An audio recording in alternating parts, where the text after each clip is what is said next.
O trabalho na mesma empresa ao longo de 8 anos havia se tornado maçante. Eu ganhava bem, mas aquilo já não era o suficiente.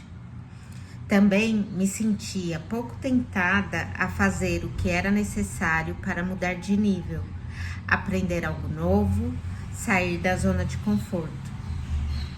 As regras impostas para quase todo trabalhador não faziam sentido para mim. Não podia me atrasar, ter que trabalhar até 18h30. Não eram 18 horas, era 18h30. Mesmo que não houvesse nada para fazer e mesmo que as pessoas passassem metade do dia no Messenger. Para mim, o que importava era que o meu trabalho estivesse pronto no final do dia. O resto era totalitarismo. Para evitar o estresse do transporte público, comecei a caminhar todos os dias para o trabalho. Na maioria das vezes ia chorando e pedindo: Deus, por favor, mude a minha vida, eu não aguento mais. Olá, eu sou a Dulcineia Santos, esse é o meu livro, A Namorada do Dom, e hoje eu quero falar com vocês nesse vídeo um pouco sobre a inveja e como ela também, às vezes, pode ser uma mola propulsora para a gente saber aquilo que se quer ser ou aquilo que a gente quer alcançar. O que eu não contei nessa parte que eu acabei de ler do livro foi que durante essas caminhadas para o trabalho, eu passava em frente ao Parque do Ibirapuera. E eu, para dizer a verdade e ser honesta, me sentia invejosa das pessoas que estavam lá treinando, correndo. Eu pensava, gente, como faz para ter uma vida dessas? Por que essas pessoas não precisam trabalhar? Lembrando que a gente está falando de 2008, então não era muito comum essa questão do trabalho remoto. Eu nem sequer aventava a possibilidade também dessas pessoas começarem a trabalhar mais tarde, ter um outro horário. Mas esse não é o ponto. O ponto é que essa situação estava me mostrando aquilo que eu queria, que é o que hoje é uma das coisas mais preciosas para mim, que é ter controle sobre o meu tempo. A ideia de uma outra pessoa ter controle sobre o meu tempo sempre foi muito sofrida para mim. Eu nunca me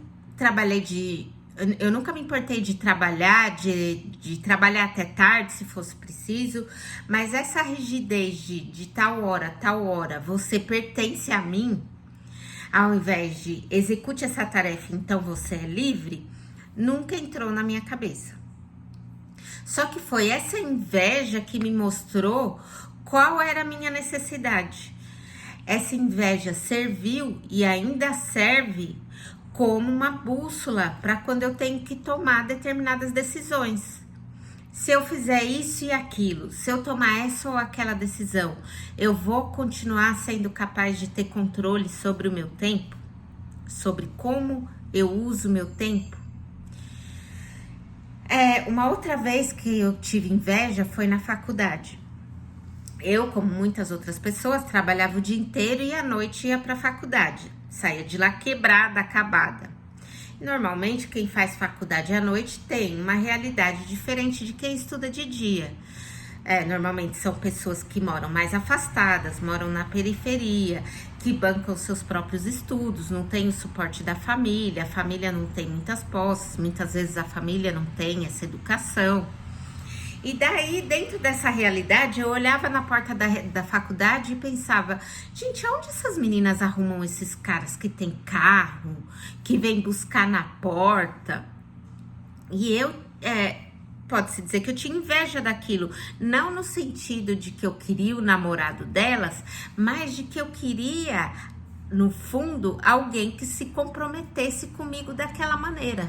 Alguém que se comprometesse comigo de tal forma que ele quisesse tirar um pouco daquela carga dos meus ombros. Uma pessoa que tivesse uma compaixão por mim tão grande que pensasse, olha, eu vou sair da minha casa 11 da noite para ir buscar a minha namorada na porta da faculdade para ela não pegar o ônibus porque é perigoso ou porque eu não quero que ela venha sozinha, enfim.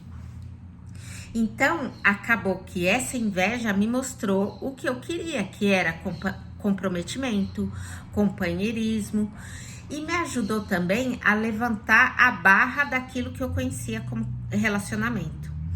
Tanto que hoje esse é um traço que eu adoro no meu marido, que é me buscar ou me levar para algum lugar quando eu preciso. Não porque eu não dirija, eu dirijo e tal, mas às vezes eu volto de uma viagem, o carro não tá disponível e ele faz essa gentileza para mim, esse gesto de amor. Sobre essa reflexão, eu queria trazer alguns pontos do livro O Encontro com a Sombra. Tem uma frase que é do psicólogo Edward Whitmont, que diz que a inveja estimula a polaridade entre o sentimento de inferioridade e a vontade de poder.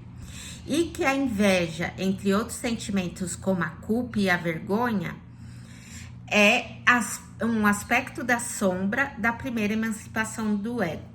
Então vamos pensar sobre isso um pouquinho. Aqui ele está falando sobre dois extremos, a inferioridade e a superioridade, que é a vontade de poder. Sempre que a gente está falando sobre extremos, a gente tem sempre que pensar como a gente faz para ir para o caminho do meio. A antroposofia fala que o caminho do meio é o caminho do Cristo. E é isso que a gente sempre tem que procurar, um lugar em que a gente não esteja nem tanto ao céu, nem tanto à terra, nem tanto na inferioridade, nem tanto na superioridade. É um lugar onde a gente ande que leve para o caminho e para a evolução. Então, voltando para o meu exemplo, quando eu penso, por exemplo, nessa questão do controle do meu tempo, eu vejo que a inveja que eu senti me levou para uma posição onde eu pude escolher um caminho em que eu achava que eu poderia ser mais útil, que eu poderia servir mais para o caminho evolutivo das pessoas. Nesse caso, a inveja me levou para um lugar bom. Esse livro, O Caminho da Sombra, ele tem, O Encontro com a Sombra, ele tem vários outros exemplos de inveja. Ele fala, por exemplo, sobre a inveja entre mãe e filha. A mãe que sente inveja da filha porque essa filha pôde fazer mais escolhas, pôde fazer escolhas diferentes daquela que a mãe pôde fazer, ou porque a filha lembra a mãe, abrindo aspas aqui, lendo essa parte do livro, lembra a mãe do seu próprio fracasso e privação. Ela fala, inclusive, sobre a inveja entre terapeuta e o marido da paciente, porque o terapeuta às vezes acha que aquele marido tem mais influência sobre a paciente do que ele mesmo. Ou seja, ninguém tá isento de sentir inveja, ninguém tá isento de sentir isso. O negócio é como nós elaboramos essa inveja e usamos isso para o trabalho com a sombra, com o ego, para encontrar esse caminho do meio e para crescer. Outro exemplo que esse livro dá é a inveja entre irmãos. O caso mais conhecido de inveja entre irmãos é o caso de Caim e Abel, que chegou ao extremo do Caim sentir tanta inveja daquilo que ele não conseguia integrar, que ele matou o irmão dele. Essa inveja não elaborada e não reconhecida, né? Não dizer, olha, eu tô sentindo inveja, acabou levando a um ato de violência extremo. E isso nos faz lembrar que o primeiro passo para elaborar a inveja é reconhecer. E reconhecer, nesse caso, aquilo que é oposto a você, né? O livro menciona muito sobre como, às vezes, acontece muito isso entre irmãos. Um é o oposto do outro. Um é materialista, o outro é espiritualista, que é esse caso de Caim e Abel. E dá uma dica muito boa que eu quero deixar aqui para vocês. Ele usa para o caso das irmãs, mas eu acho que a gente pode usar para muita coisa, que é se perguntar: o que a minha irmã faria? Essa pergunta ajuda você a integrar essa parte de você que você inveja na outra pessoa. Eu vou até ler esse trecho aqui para vocês. Quando uma mulher que é bem diferente de sua irmã pergunta a si mesma, numa situação difícil, o que minha irmã faria, ela está invocando suas habilidades não desenvolvidas e invisíveis, que são visíveis na outra. Quando um homem é capaz de valorizar e integrar um traço de outro homem que não lhe seja familiar, selvageria, serenidade ou sensualidade, ele também amplia o seu senso de eu ao incluir uma parte do outro. Então, eu quero terminar esse vídeo com essa pergunta: o que essa pessoa que eu invejo faria no meu lugar? Como uma pessoa que tem mais liberdade que você agiria na sua situação? Como uma pessoa que pensa nela primeiro, que tem amor próprio, agiria na sua situação?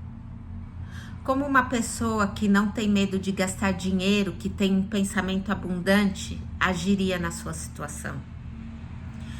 Como uma pessoa que não tem medo de vender, agiria na sua situação? Obrigada e até a próxima semana.